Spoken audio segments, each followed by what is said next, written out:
Good day. Good day. Good day. Good day, everybody. It's good to see you all. Whew. It's been a hectic morning in the Nobles household, but all is well. All is well. I hope everyone is doing well. It's good to see you, Simone. Good day to you. Good day, Facebook user. Good day, Linda. It's good to see everybody joining in for today's sip with Rev Melissa. I am Rev Melissa, and I am thrilled to be with you all today. I have I guess I have a follow up to yesterday's anniversary show. If you watched yesterday was my 20th wedding anniversary, which is still like mind blowing to me that it's been 20 years. And so I had shared in the sense of the series this week, right? So our series this week is Fierce, and I was talking about fierce love. And one of the definitions that I pulled from was from this book, Fierce Love. This is my inspiration this week. And this book was written by Reverend Dr. Jackie Lewis. I went to a 2-day conference that she hosted, talking about fierce love in a hybrid world, because we're in a hybrid world now, right? One of the outcomes of COVID is we now live in a hybrid world, and that is not going to change. So, excuse me. So, let's talk about yesterday. Let's talk about because y'all can see I'm still giddy about it, right? So, Vanessa, guess what Marco did? Guess what Marco did yesterday? So, we're celebrating our 20th anniversary, as I said, and he's been very secretive about like what we were going to do. And we normally go out to eat for to celebrate all kinds of things, like most people do, right? I love food, love really, really good food. And so we went out to this spectacular restaurant in Yonkers called Xavier's, and it's right over the Hudson. So it's this beautiful scenery. The restaurant is exquisite. I mean, Marco had on a suit. When he came into my office with the suit on, I was like, "Why do you have on a suit?" He was like, "We're going to get dressed up." And I was like, "What? Okay." So any excuse to dress up is a good excuse for me. So we get all dolled up. We go to the restaurant. It's beautiful. They're like, happy anniversary, all the wonderful things, right? And the food was like, oh, it was so good. I'm going to post pictures on my Facebook page. This food was so good. It was so good. So this is now my favorite restaurant. This is now my favorite restaurant. Xavier's in Yonkers. So, we're talking and, all the things. And he has a bag, right? So he has like a medium sized bag, and we're waiting for our food. And he's like, "Do you want to exchange now, or you want to wait till after we eat?" So I was like, let's do it now. So he gives me the bag, and it has all this tissue paper in it. So I take out all the tissue paper, and in this oversized bag for the size of the gift, because this was the gift. So this was what was in the bag, this box, right? So I was like, "Oh, okay, cool." So I'm thinking, okay, it's earrings, like a necklace, the jewelry, earrings or a necklace. So I open the box, and it's a nice box too. Like, look at this box, right? It's a nice box. I open the box. Wait, let me reenact it. So I open the box,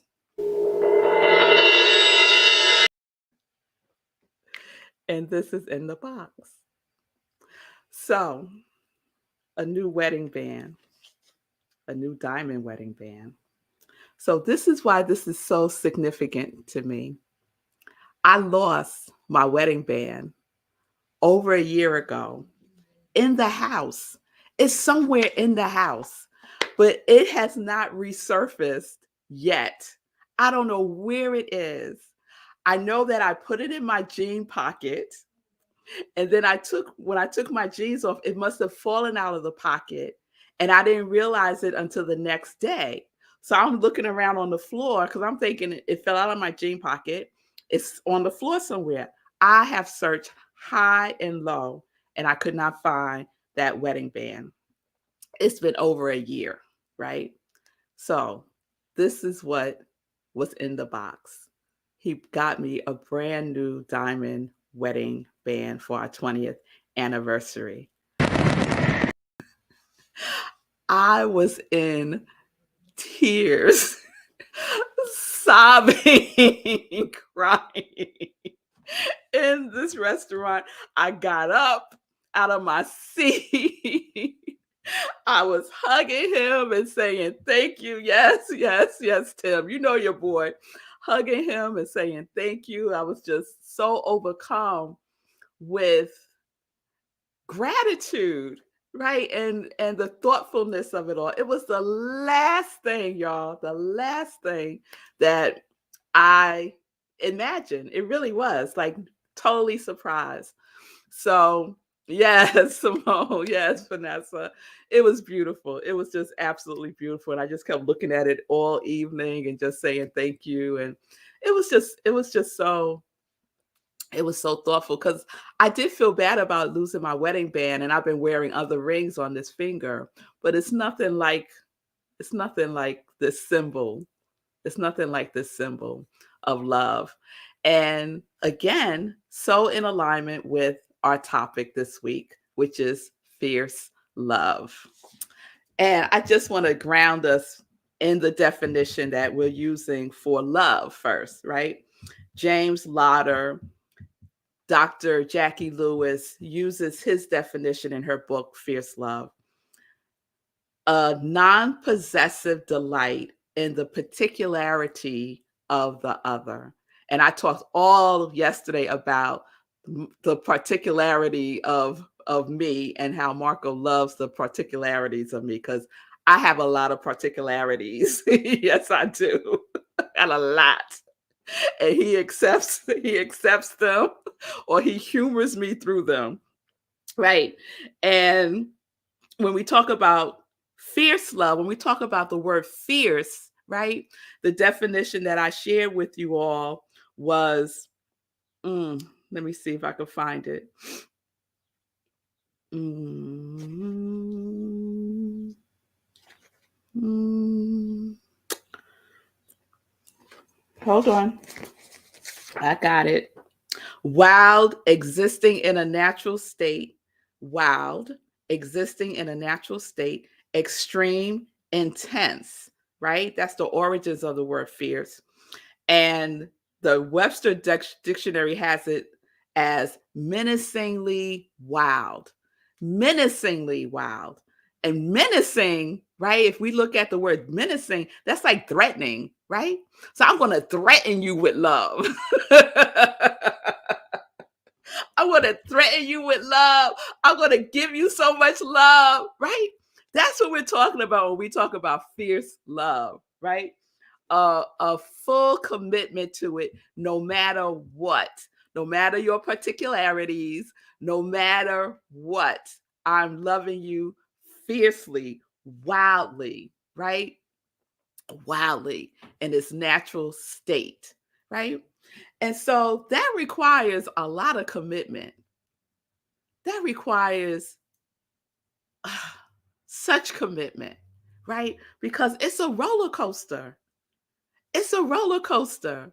And now because Sekou talks about the stock market so much, every time I talk about something, I relate it to the stock market now also. So the the stock market is a roller coaster, but you stay committed, right? You stay committed to being in it. You stay committed to being in it, no matter the ups and the downs of it all, right? And that's what we can do with our with ourselves, how we love ourselves, right? How we love others, how we love the world, right? So this took me back to talking about commitment and relationships.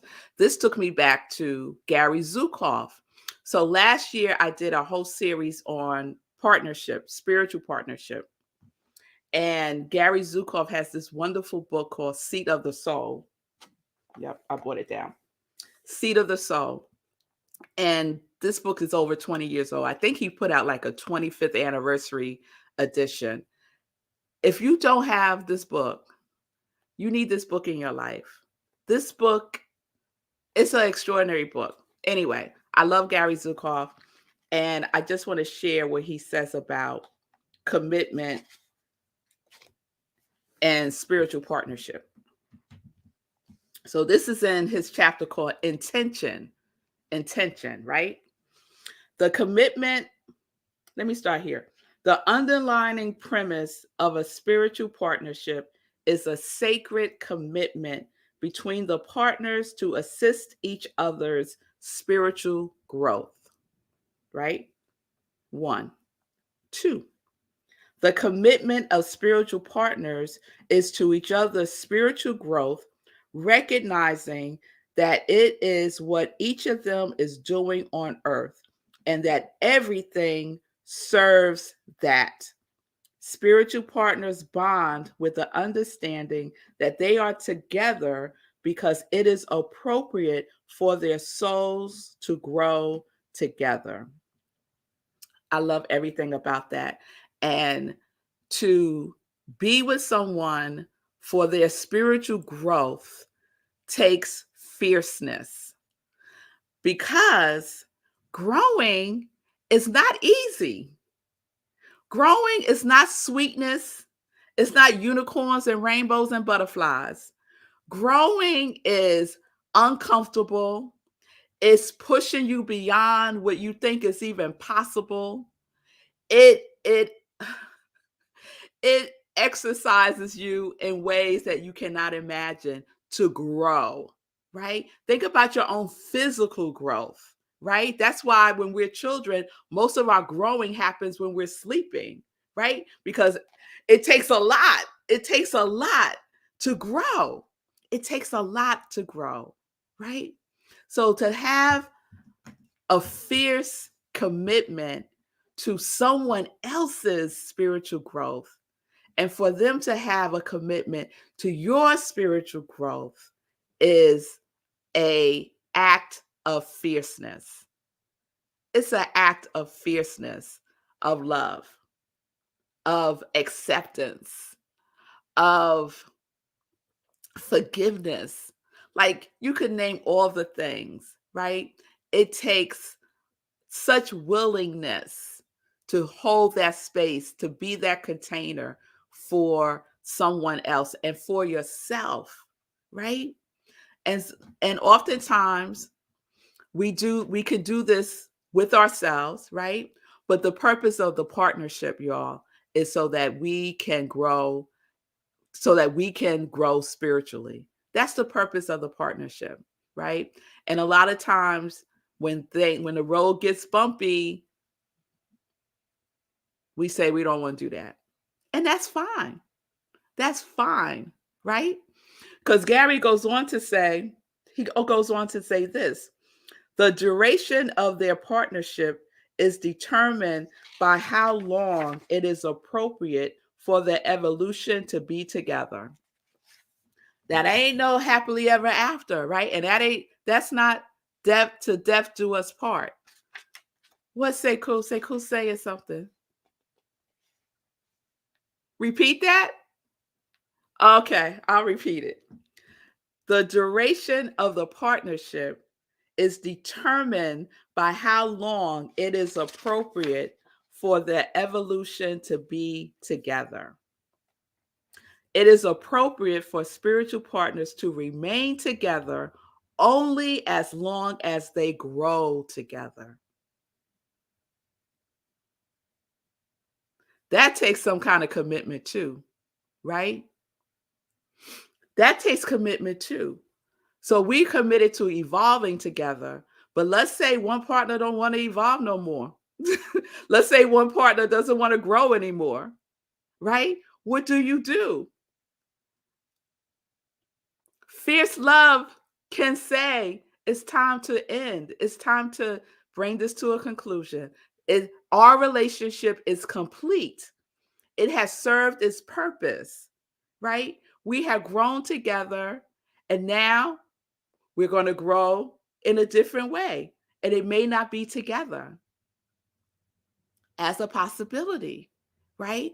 And it's hard. It's hard to come to that realization, right? It's hard to come to that realization, but sometimes that is the realization. And instead of recognizing it, it turns into something else, right? It could turn into resentment. It could turn into you wanting the person to keep growing, like you could make them grow.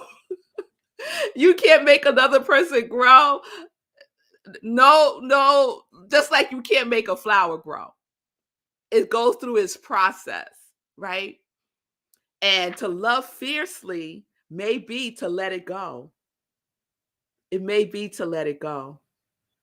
And I'm not saying that's an easy thing to do, but it may be the fierce thing to do, the loving thing to do.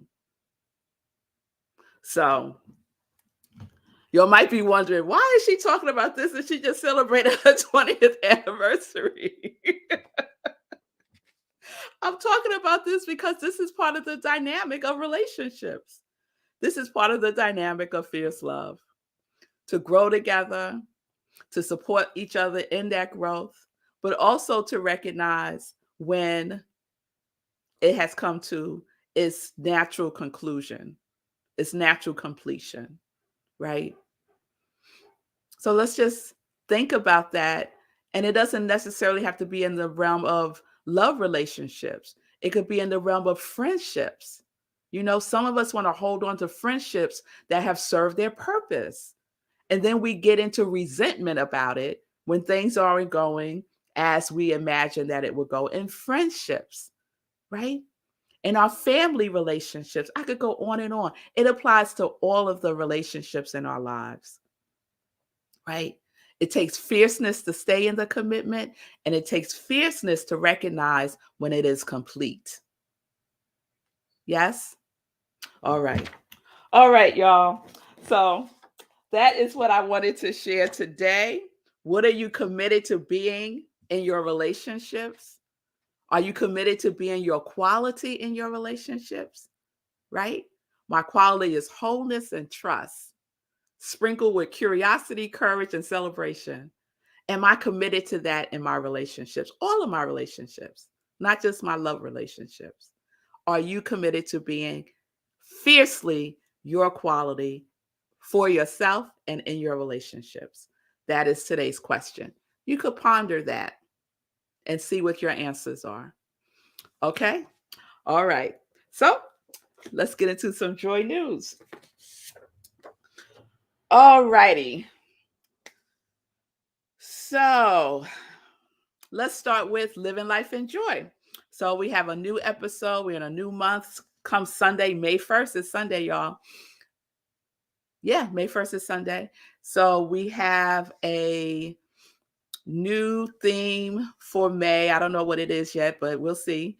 And we have a new guest. So join me on Sunday, 10:30 a.m. Eastern Time, right where you're watching me now, for Living Life in Joy.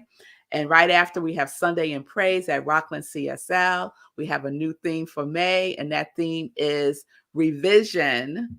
We're still in our revision quadrant, and we're focusing on the feeling tone. So revisioning the feeling tone.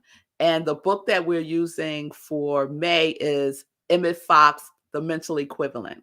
So if you don't have that, you can get it. I think it's in public domain, so you could probably download it online. But it's a little pamphlet. You could get it on Amazon.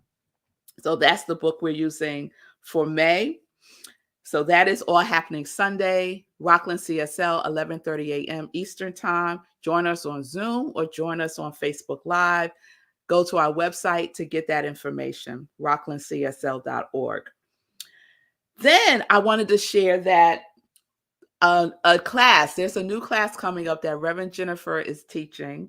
Reverend Jennifer Berkeley was the former spiritual director at CSL. Rockland CSL, where I'm now the spiritual director. And she's teaching a class called Get Out of Your Life. No, Get Out of Your Mind and Into Your Life. I'll put the flyer up tomorrow, but it's on my page and it's on the Rockland CSL page. And I just want to share the essence of that. So these are get ready to take a different perspective on your life and the way you think about it, right? So what comes first? Thoughts, feelings, or behaviors? Think about that. How can I tell if my thoughts are true? I love the saying, don't believe everything you think, right? How can I become an objective observer of my thoughts? If I am not my thoughts, then who am I? So those are some of the things we're going to be exploring in that class. I'm taking the class. It starts on May 3rd. It's for 4 Tuesdays, 7 to 9 p.m. Eastern time. You can go to Rockland CSL and register there. And the investment is $75. It's going to be a great, great class. So do yourself a favor and register for that. Okay. So as you can see, you may not know, I am wearing Gladys Williams Asante jewels today. Look at this. This moves. Look at this is bananas. All of these pieces move. And this necklace is really 2 bracelets. I'm not going to take it off today because with this chain becomes 2 bracelets. This piece right here that moves becomes a brooch, okay? Matching earrings, right? Gladys calls this collection nuggets, which I love. So there's nuggets on the earrings. She has another necklace. So it comes with 2 necklaces, right? Nuggets. So you could take this off of this chain and put it on this chain. And then this chain is also 2 bracelets. So it detaches and it becomes a bracelet. So you can have 2 bracelets. This is transformation jewelry, right? So this is a necklace that I could put on this brooch. Take this necklace off, make this into 2 bracelets, make this into a necklace, put it on this. This comes off. This could be a brooch. This detaches, becomes 2 bracelets. And she always makes multiple earrings. So I have these on, but she also made these. It's bananas. It's bananas. So this is just a preview, y'all, of the trunk show that is coming up on May 7th at 6 p.m. on Zoom. I'm hosting it. You can go to asantejewels.com and see more of the wonderful transformational jewelry that Gladys Williams is creating. This is all handmade, okay? One of a kind. It is extraordinary. So please mark your calendars. Please share the news. The flyers on my is on my Facebook page. So please share that with folks. Mother's Day is coming up. It's, I think, the next day. Yes, Linda, inspired jewelry. It is. So if you're thinking about a gift for someone or for yourself, no one else will have this. No one else will have it. Just you or whoever you get it for. All right. So I'm going to end there with the joy news. I want to check in with Sekou, see how he's doing. No one else will have anything like it. No one else will have that item, but they ain't going to have anything like it. Like 2 bracelets, 2 necklaces. What are we even talking about? What are we even talking about? Yeah, I make jewelry, and I just marvel at what Gladys is able to do. It's just next level. It's just next level. Shout out to you, Gladys. Here's some fireworks. Fireworks from Gladys. Yeah. Amazing. Yes. Yeah. So what do I want to say? I guess Zukav's book, The Seat of the Soul. Someone was asking for the name of the book that you were reading. It's The Seat of the Soul. And that book and some other stuff I read helped me redefine soulmate. There it is, Seat of the Soul. we redefine soulmate. And that's one of those words that I always took for granted. Like it means what it means, from happily ever after type thing, right? But reading Zukov and some other things made me start thinking of soulmate as the person who inspires your soul to grow the most, who causes the most growth of your soul. And so then that just opens the field to an entirely different perspective. And thinking about it that way has shifted my thinking significantly in terms of what a soulmate is and what a soulmate does and who inspires growth in you. So I was thinking about all of that when you were reading from Zukov today. Mm-hmm. Yeah, some nuggets in there. And you and I have chatted about the fact that Jay-Z is a big fan of Zukov and the people so we can do that. So it's worth checking out. I saw a couple people in chat saying, "Oh, I read that book. I need to read it again." Yeah, read it again. Read it again. There's a lot there for you, no matter who you are, where you are in your life. Yes. Yeah. So as Sekou was talking, I put the necklace on the other chain so y'all could see. Look at that. All right. Beautiful. Okay. All right.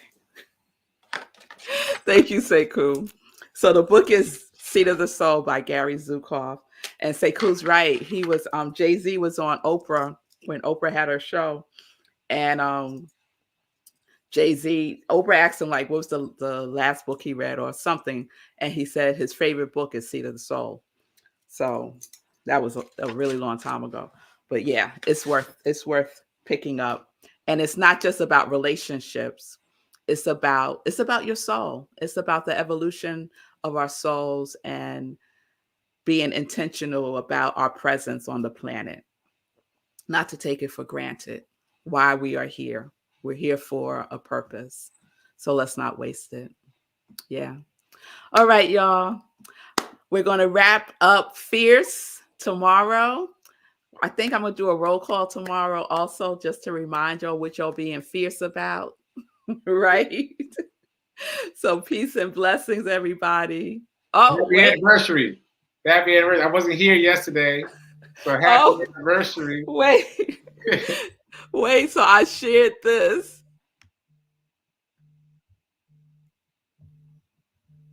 Feel like we need a drum. Oh.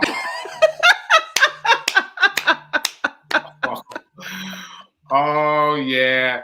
Well, for those of you, everyone must know the story, but yeah. I didn't tell the story. So just the basic story is, obviously I was in Mel's wedding, but Mel's like, Sekou's my friend. He doesn't need to be a groomsman. He's my friend. So he's going to be a bridesmaid with the rest of the bridesmaids. And I was like, what? and that photo was probably the funniest photo of the wedding. And it was a hilarious experience to be in a wedding on the bride side. That first and only time I've ever had that experience, and it was very different. It was very different to being on the groom side. Yeah, I've been around for all this journey. So shout out to you and Marco, and he did it up yesterday. I'm sorry I missed the anniversary show, but I've been there for the journey, and it's been an amazing journey. Shout out to you and your daughters, and the whole thing, the whole family unit as it's grown over the years. I'm happy to be a part of it. So Ashe and amen. Ashe and amen. All right. With that being said, peace and blessings, everybody. Peace and justice. We're living life in joy. Yes, we are connected to our yes.